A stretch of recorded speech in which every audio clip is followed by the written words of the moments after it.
नमस्कार, बहुत स्वागत है आपका। आप देख रहे हैं द मिरेकल ऑफ ज्योतिष और मैं हूं आपके साथ विशाल शुक्ला। नवरात्रि का समय आ गया है और देश हित न्यूज़ की तरफ से, देश हित न्यूज़ के जितने भी हमारे दर्शक हैं, जितने भी पाठक हैं, उनको हमारी तरफ से नवरात्रि की अनेकानेक शुभकामनाएं। आज हम आपको बताने जा रहे हैं कि नवरात्रि में किस तरीके से आप माँ की कृपा प्राप्त कर सकते हैं और नवरात्रि के पहले दिन के माता का पहला स्वरूप आपके लिए क्या लेकर के आ रहा है। देखिए, एक बात जान लीजिए, आप नवरात्रि में 9 दिन व्रत रहते हैं नहीं रहते हैं, इससे कोई फर्क नहीं पड़ता। लेकिन अगर आप व्रत नहीं रहते हैं तो कम से कम 9 दिन सात्विक रहिए, प्याज, लहसुन, मांस, मदिरा का प्रयोग ना करिए तो आपके लिए बहुत उत्तम होगा। ये जानते हैं कि इस बार की नवरात्रि की खास बातें क्या हैं। देखिए, ये आश्विन शुक्ल पक्ष की शारदीय नवरात्रि है। इसे शक्ति प्राप्त करने की नवरात्रि कहा जाता है। इस बार नवरात्रि 8 दिनों की पड़ रही है।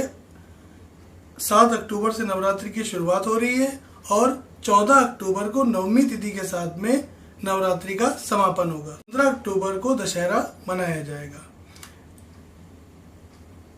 चतुर्थी तिथि जो इस बार की है वो काफी हद तक लोप हो रहा है उसका, और लोप होने की वजह से तृतीया और चतुर्थी तिथि में थोड़ा सा सामंजस्य नहीं बैठ पा रहा है, तो इसलिए नवरात्रि अब की 8 दिन के पड़ेंगे।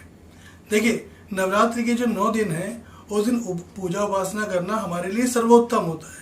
वैसे तो हर दिन ईश्वर का होता है, ऐसा नहीं कि कोई दिन ईश्वर का नहीं है, लेकिन नवरात्रि के 9 दिनों में जब हम लोग पूजा उपासना करते हैं तो उस समय पे क्या होता है, प्रकृति भी हमारे अनुकूल बनी रहती है, जिस वजह से जब हम उस समय साधना करते हैं, ध्यान करते हैं, मंत्रों का जप करते हैं तो उससे हमें विशेष लाभ प्राप्त होता है। नवरात्रि में पूजा करके आप अलग अलग दिन के हिसाब से अलग अलग शक्तियाँ प्राप्त कर सकते हैं, और साथ ही साथ आप अपने 9 ग्रहों की बाधाओं को भी नवरात्रि के अलग अलग दिनों में माता के अलग अलग स्वरूप के हिसाब से, कोई ग्रह आपकी कुंडली में खराब है, मान लीजिए आपकी कुंडली में सूर्य खराब है, ठीक है, या चंद्रमा खराब है, तो कोई भी ग्रह अगर खराब है तो उसकी आप शांति भी 9 ग्रहों की करा सकते हैं। नवरात्रि के प्रत्येक दिन में जो भी पूजा उपासना की जाती है उसका लाभ 100 गुने से ज्यादा होता है। अब आपको बताते हैं कि आप पूजा उपासना करेंगे कैसे।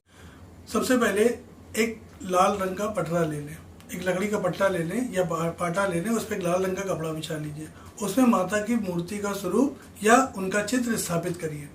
इसके बाद में एक पात्र में जौ बो दीजिए, उसके ऊपर जल से भरा हुआ एक कलश रखिए,